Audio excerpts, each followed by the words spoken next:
We had all sorts of uncertainty this year. It's been a big year for being uncertain. So the market is underestimating these risks. I think the market is underestimating the risks. Maybe the market is right. And I hope the market is right. And these volatility control indices are actually pretty well set up for this kind of life cycle example. And so you will start exiting the market before the biggest shocks come.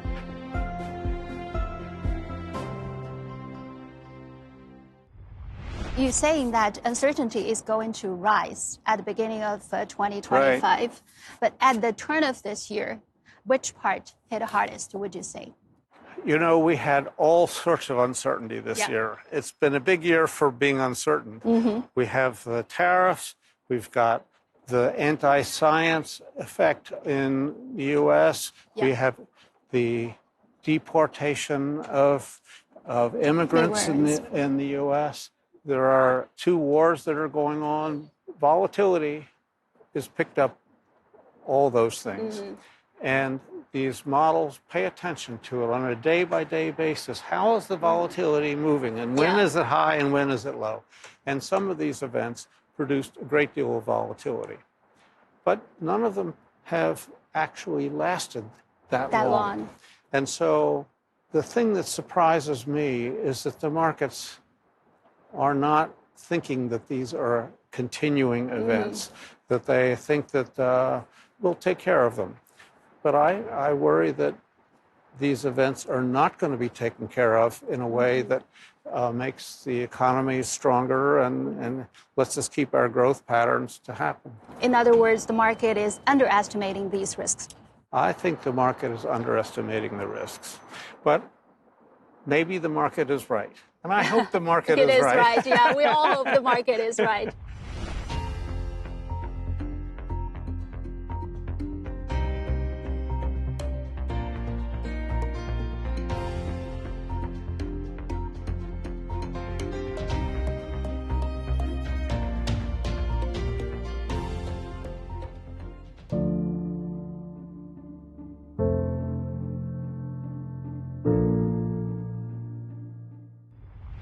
So let's first start with the market swing and volatility within this year, looking back through the previous years, whether it is market volatility caused by the Liberation Day or it's geopolitical risks like Ukraine crisis or trade tensions, or more recently an AI bubble burst concern. How can we understand your ARCH model in explaining these chaos?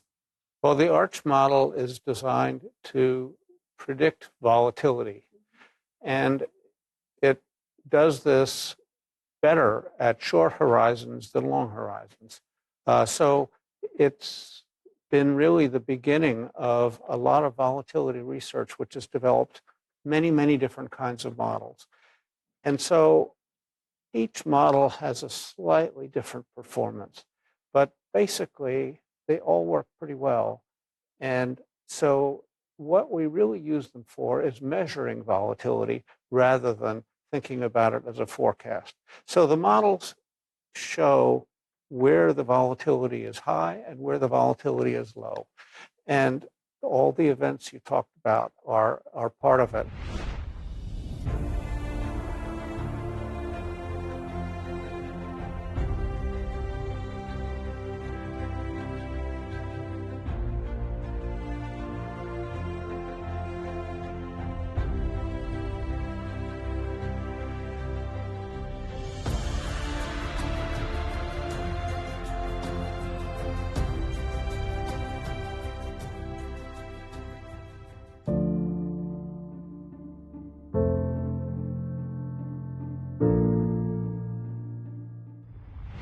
I see. So let's delve into different factors one after another. Okay. Let's do the geopolitical first. So as the Trump administration's tariff policies gradually unfold and ripple through the global economy, we're asking this: does this trade war represent, or to some extent represent, a structural shift in geopolitical volatility that is here to stay? I wish I knew. this trade war is unprecedented in our recent history, certainly. The last time this was really an important effect was, I think, the Smoot-Hawley tariff, which was one of the precipitants of the Great Depression of the 1930s. So tariffs have not been an important part of policy. And most economists, including me, think that tariffs are not a good tool for political arrangements. And the reason is because free trade is actually very beneficial for both countries when they trade. And we have developed a nearly free trade system that has been managed by the WTO and has been very successful for the last 50 years or so. So tariffs are a new event. And I don't think they're going to be a permanent event because the problem with tariffs is it hurts both countries. If free trade helps both countries, then a tariff hurts both countries. When we put a tariff on goods, it's the American people that pay this tariff. But it hurts the exporting country too, because it means that they can't export as much. So, and the host country doesn't get to buy the products that it would want to buy if the price were a little bit lower. There is no provision for tariffs under the presidential control in the Constitution. The U.S. Supreme Court is trying to decide what to do about this at this moment. They may say that the president does not have the authority to execute these tariffs, but we don't know the answer to that yet. My feeling is economically they will not be successful and they will then be stopped. My feeling is economically they will not be successful and they will then be stopped. Shall we view AI hallucinations as a form of technological volatility? I don't think so. A little bit more on AI. This AI is now attempting to predict and even generate market movements. So do you see AI as a new player that adds risk to the table, or is just an effective tool just helping us to discover hidden rules? There are different ways AI gets used. I think my expectation is that it will be just another way of discovering rules that are helpful in understanding what is likely to happen. And who's going to ask AI this question? Some importer or exporter is going to say, what do you think is going to happen? You'll get an answer. Hopefully this importer or exporter will then ask AI, why do you think that's the answer? You'll get a discussion of the facts the AI knows and actually what the AI doesn't know. And so the decision will be made by the individual, not by AI itself. There are some trading platforms where AI can actually execute trades, I think. And that's a case where the kind of hallucinations you were asking about could actually move the market. We already had things like that in the market. We called them fat finger trades, where somebody pushes the dollar sign instead of the penny sign, and then all of a sudden the trade is executed at too big a level. That might happen with AI. But as we rely more and more on AI, shall we view AI hallucinations as a form of technological volatility? I don't think so. I think, AI it makes random choices. I mean, it is a probabilistic model. It says, what's the probability that this word will be followed by that word? And so it doesn't always give the same answer. It's not easy to quantify that risk in the same way that you quantify the risk of security market movements, for example.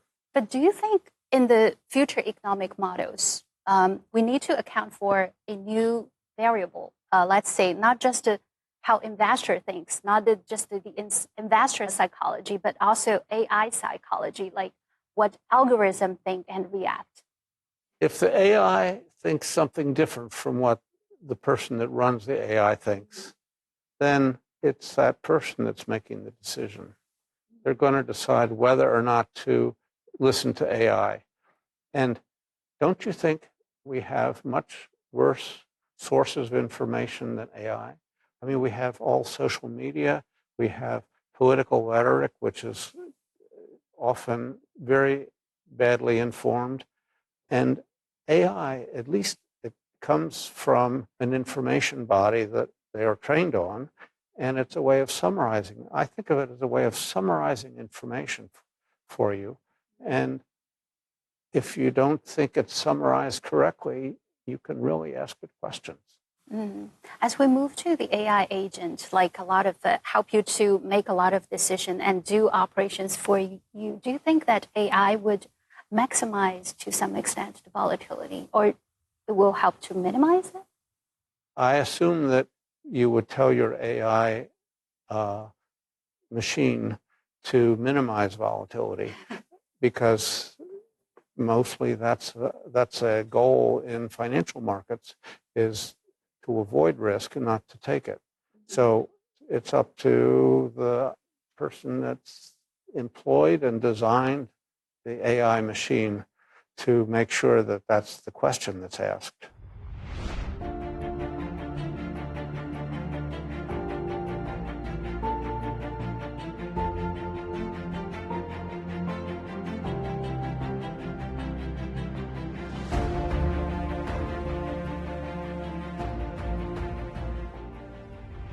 In the realm of economics or economic research, how does your current research interface with this AI waves? So I do econometrics, which is statistical analysis of data. The thing that's closest to that is machine learning.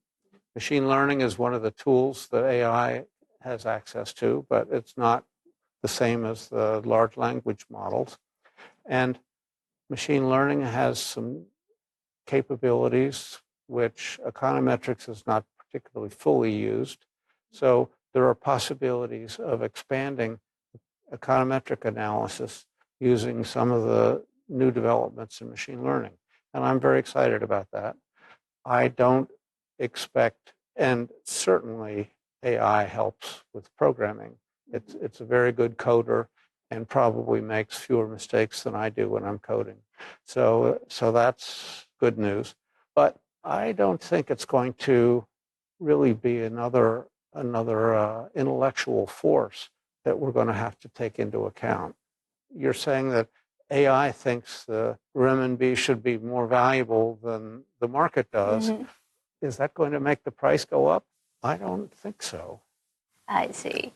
So there is still a long way to watch. Yes, I think that we're only at the beginning of the AI, and we'll have to see how much people rely on it. Mm-hmm. But the thing is that AI is faster moving, developing. That's why it's moving so fast. I agree. We call them fat finger trades. That might happen with AI. In a world full of risks and volatilities, what is your suggestion for ordinary viewers?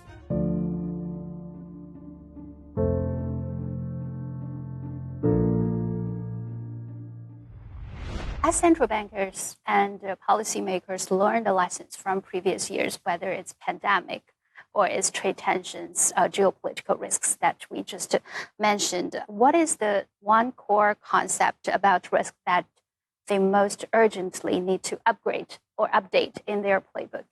Well, one of the things I think policymakers don't take into account is the risk of risk. In other words, risk itself can act to slow the economy.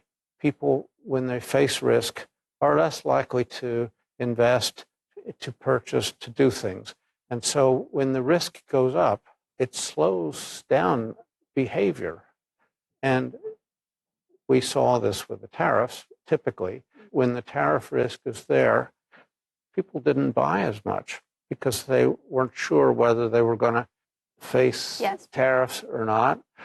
We were going to buy a car. We didn't know whether there would be a tariff on it. We didn't do it. You know, it's just simple things like that. Policy should be designed not as shocks to the system, but as gradual planned movements in the system. And I think that's much more efficient. It gives businesses and households a chance to adjust and change their expectations of what's going to happen and behave in ways which are very efficient and don't waste resources. So I think that's one of the lessons from all this. Mm-hmm. But just let me to add a little bit of follow-up on that. A lot of the economic research that we've seen in past decades or under the circumstances of globalization, but in a world that is seemingly going toward a world of fragmentation, do you think volatilities will go up? And then, just like you mentioned, policymakers shouldn't make decisions or put out policies that will shock the market. But in a world of fragmentation, doesn't that increases the chances of that kind of shocking policy? I don't think fragmentation is a good idea. I think it's reasonable for everybody to have their own opinions and do their own trades, but fragmentation means that they're not coordinated. They don't maybe know what each other is doing. And I think more information is almost always a good thing. So I don't think fragmentation is a good outcome, and I don't think policies which increase fragmentation are likely to be good policies. We talk about geopolitical risk, policy risk, and also AI a little bit, but what do you think is the single most underestimated risk at this moment? Is this a debt crisis or climate risk, crisis of trust, or anything else? I know there is too much risk in the world. There are so many out there. Mm-hmm. One of the things that I think has been surprising is that faced with these geopolitical risks, which are, I believe, much more severe than we have seen for quite a long time, mm-hmm. faced with political movements which are very different from what we've seen before and are changing institutions in a large way. And this is true for the U.S. in particular, but it's also true in China, and I think it's also true in Europe. And I think all of these events are major changes in the way the economic system is likely to work going forward. I think the unappreciated aspect of this is that the financial markets are not more worried about it than they are. I think that the financial markets have sort of said, this is all going to come out okay. And they continue to appreciate gradually. I have been expecting more of a correction in response to these risks. And so I think that's the thing that most surprises me. Have you asked the question why? Why the financial market is so far feel a complacency? There are some answers which are used in the newspaper. Mm-hmm. You've probably heard the expression taco. Trump will always chicken out. Yes, exactly. So that's one answer, that these policies are not really, although they look outlandish, when the end comes, they won't have happened. And so I think taco does not fully answer this question.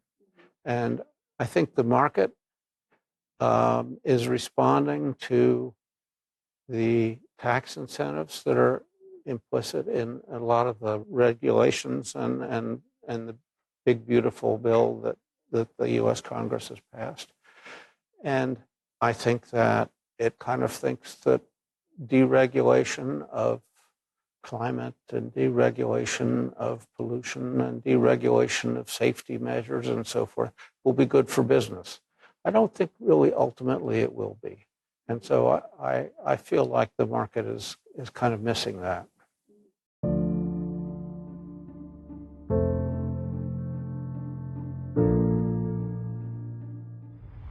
In a world full of volatilities and risk, what is your suggestion for ordinary viewers, and how should they build their life portfolios to better build resilience against these volatilities? What the market would do is, and I think maybe this is what it is doing, is it's just holding the position because they want to take advantage of all the increases that can happen. And then when there is a new event which is highly volatile or maybe a big risk, they quickly get out of their position. So it's a kind of a market timing solution. If you wanted somebody to do this for you, you'd have to pay them a lot, and they'd have to be very good at it. So this is not really a strategy that's easily available. There are, however, products which sound like that, which work like this. Mm-hmm. There are volatility control indices, which are now being used in insurance and various other things. And what they do is they forecast volatility, for example, a day ahead. And if that forecast is higher than some constant level that you're aiming for, you don't invest as much that day. And if it's lower than this constant level you're looking for, you overinvest. In other words, you might take a 110% position in the asset you're talking about. And these volatility control indices are actually pretty well set up for this kind of life cycle example, because when volatility increases, typically it starts small and then it gets bigger. And so you will start exiting the market before the biggest shocks come. There's no guarantee that you get out in time, but historically they work very well, and actually in real time they're doing quite well. So I think there might be application like that would be useful for the life index. You'd probably want to do something which was quite diversified, but then you could put the volatility target on your diversified index. Mm-hmm.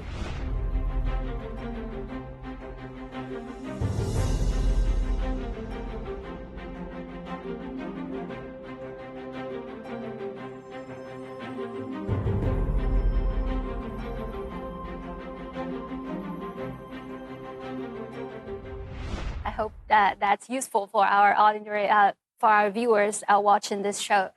We touch upon several factors, whether it's geopolitical, AI, or policy risks. If we were to sit down exactly 1 year from now, what do you think? What do you hope would be the headline of the year? Or in other words, what is your biggest hope or biggest fear down the road? Well, let me start with the biggest fear. I would fear that some of these wars would accelerate. I fear that we're going to have inflation and unemployment at the same time. That's one of the things that comes from tariffs, stagflation. And I fear that we're not going to be addressing climate change in a useful way.